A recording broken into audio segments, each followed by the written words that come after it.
আমরা মির্জা গালিবের কালজয়ী সব উক্তি পড়ি মুগ্ধ হই, কিন্তু আপনি কি জানেন তার এই কালজয়ী জাদুকরী লেখনীর পিছনে আছে কতটা গভীর রক্তক্ষরণ?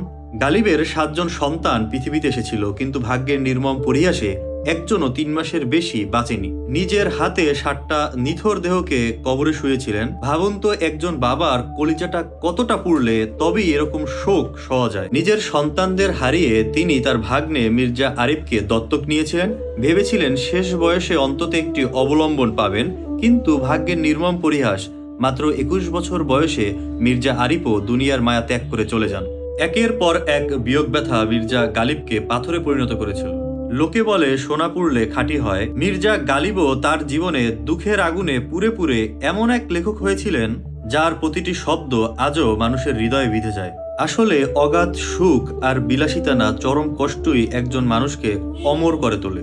গালিব বলেছিলেন, কষ্ট হতে হতে তা যখন সয়ে যায় তখন আর কষ্ট লাগে না। That's 1 minute, see you tomorrow.